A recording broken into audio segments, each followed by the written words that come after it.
부자가 되고 싶으신가요? 좋습니다. 여러분이 부자라는 것을 사실로 받아들이세요.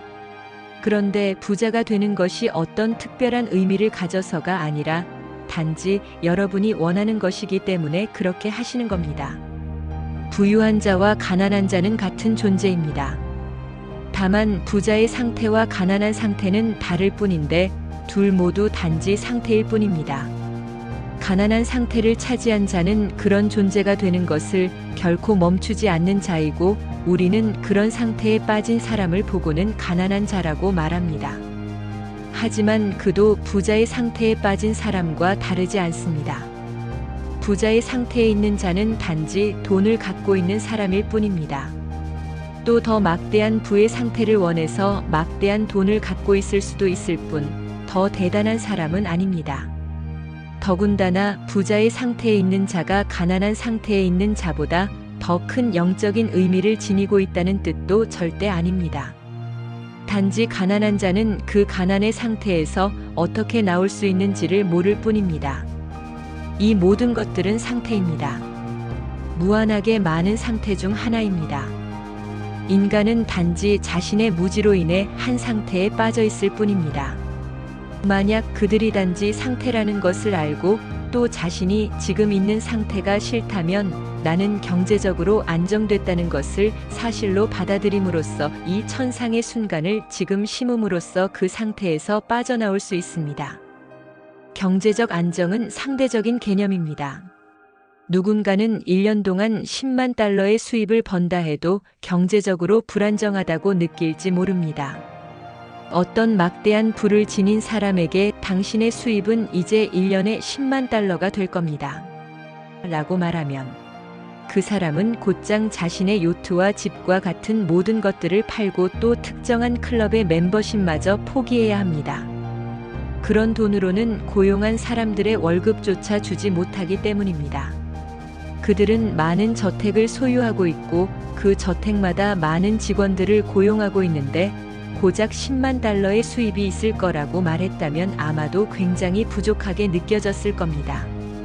하지만 평균적인 사람들에게 10만 달러를 갖게 될 거라고 말한다면 굉장히 풍족하게 느낍니다. 그래서 부는 상대적인 개념일 뿐 존재의 영적인 성장과는 아무런 관련이 없습니다. 조금도 관계가 없습니다. 왜냐하면 풍요나 가난과 같은 것은 모두 상태이기 때문입니다.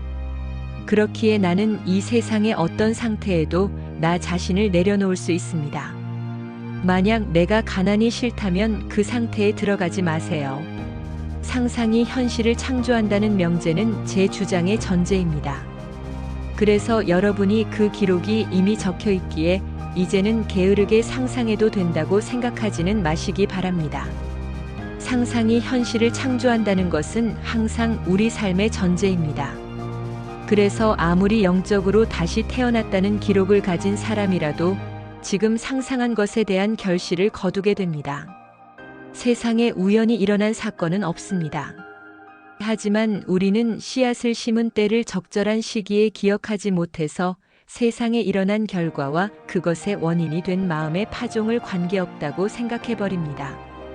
하지만 세상의 결과는 영적인 원인에서 태어났고 그것은 현실 세계 어딘가에 원인을 두고 있지는 않습니다.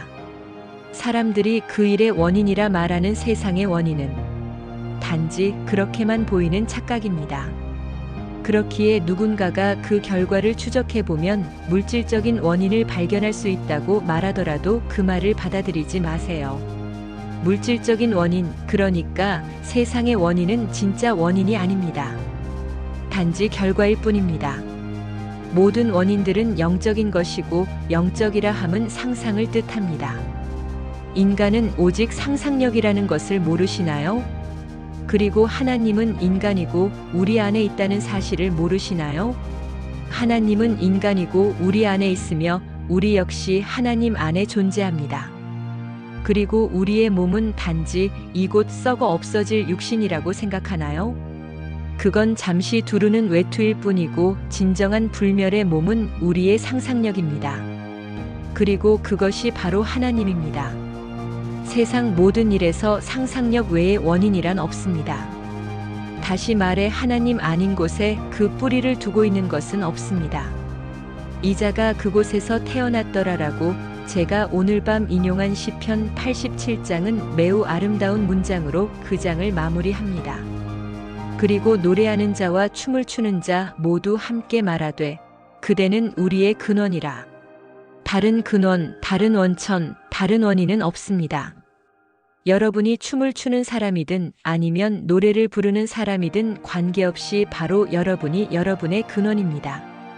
우리에게 다른 원천은 없기에 모든 인과 세계의 유일한 근원은 인간의 경이로운 상상력인 인간 안에서 발견됩니다. 정말 여러분은 이 진리를 가슴속 깊은 곳에 대문자로 새기셔야만 합니다.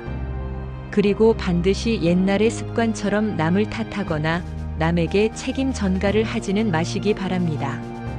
저 진리가 진실이라면 우리가 남을 보면서 비난할 일이란 과연 존재할까요?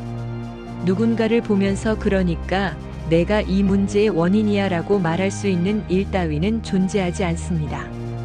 마찬가지로 누군가가 우리에게 그런 말을 한다면 그냥 무시하세요.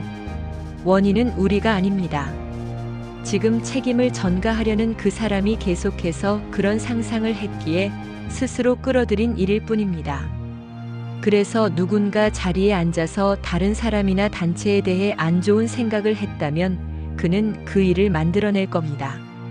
하지만 다른 사람이나 그 단체 안에서 만들어진 일이 아니라 생각을 하는 나 안에서 만들어진 것임을 명심해야 합니다.